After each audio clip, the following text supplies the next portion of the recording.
నమస్కారం. Star hospital సుఖీభవకు స్వాగతం. మన శరీరంలో సజీవ యంత్రం నిరంతరాయంగా నిర్విరామంగా అలుపెరగకుండా పనిచేసే గుప్పెడంత గుండెను 10 కాలాల పాటు భద్రంగా ఉంచుకునేందుకు ఏం చేయాలి? ప్రాణాంతకంగా పరిణమించే గుండెపోటు విపత్తును ఎలా ఎదుర్కోవాలి? హృదయాన్ని పదిలంగా ఉంచుకునేందుకు తీసుకోవలసిన జాగ్రత్తల గురించిన ప్రత్యేక కథనాన్ని ఈరోజు మీకు అందిస్తున్నాం.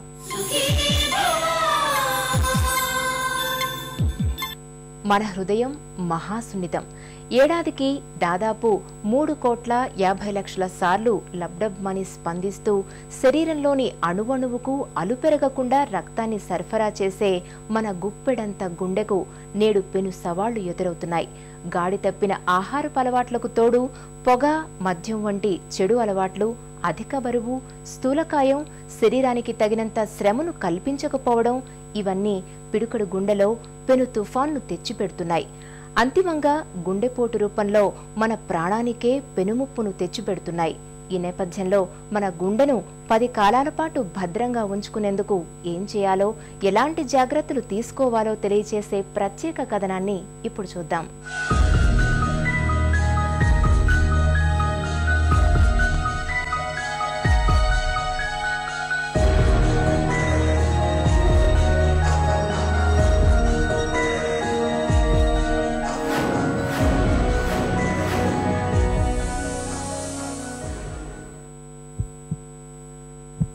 గుండె పిడికిలి సైజులో ఉండే చిన్ని కండరాల సంచి.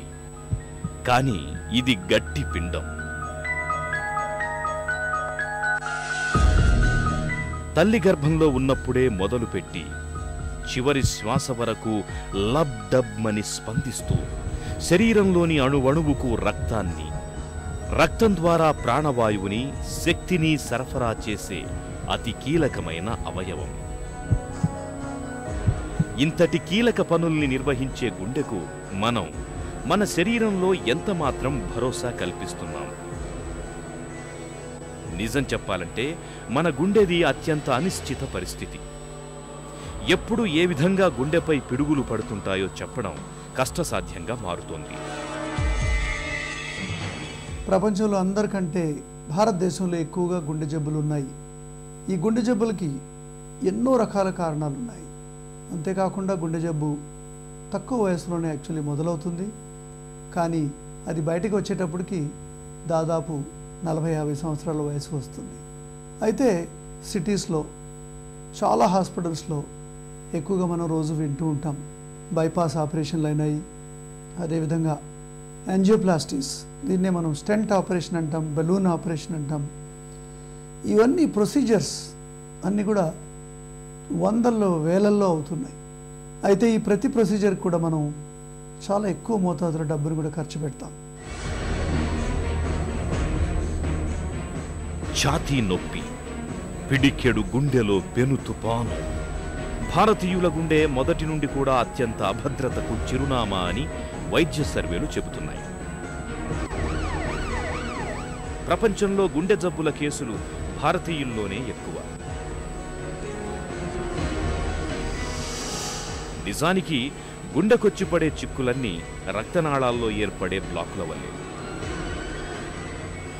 మన ఆహారపు అలవాట్లు, తగ్గిపోయిన శారీరక శ్రమ, మద్యపానం, ధూమపానం లాంటి అలవాట్లు, ఒత్తిళ్లు, వ్యక్తిత్వం ఇవన్నీ కలగలసి భారతీయుల గుండెను చిక్కులనే సాలెగూటిలోకి నెట్టివేస్తున్నాయి.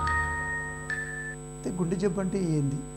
ఏ కారణం వల్ల అయినా సరే ఈ గుండెకి రక్తాన్ని అందించేటువంటి ఈ ధమనులు అంటే ఆర్టరీస్, కరోనరీ ఆర్టరీస్, వీటిలో కొద్దిపాటి కానీ లేదా పూర్తిగా దాంట్లో ఉండే రక్తం ప్రసరణకు అంతరాయం కలగడమే గుండె జబ్బు.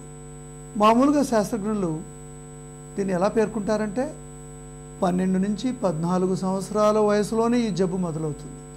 ఈ కరోనరీ ధమనుల్లో 5%, 10%, 15% ఈ విధంగా చిన్న బ్లాక్ చేరి క్రమంగా అది సగం కంటే ఎక్కువ బ్లాక్ అయిపోయినప్పుడు రక్త ప్రసరణలో అంతరాయం కలుగుతుంది. అప్పుడు గుండె నొప్పితోటి పెద్దగా కేక పెడుతుంది. అదే చెస్ట్ పెయిన్. దాన్నే మనం యాంజైనా అంటాం. ఇది రకరకాలుగా మనుషుల్లో కనిపిస్తుంటుంది. కొందరికి ఓన్లీ చెమటతో కూడిన గుండె నొప్పి రావచ్చు. కొందరికి ఎడమ చేతి ఈ వేళ్ల వరకు కూడా లాగుతూ ఉన్నటువంటి నొప్పి రావచ్చు. కొందరికి కళ్ళు తిరిగి పడిపోవచ్చు. కొందరికి ఓన్లీ దవడ నొప్పి మాత్రమే రావచ్చు. అంటే ప్రతి మనిషిని వాళ్ళ శరీరం వల్ల, వాళ్ళలో కలిగే మార్పుల వల్ల రకరకాలుగా మన గుండె నొప్పి కనిపిస్తూ ఉంటుంది. బీపీ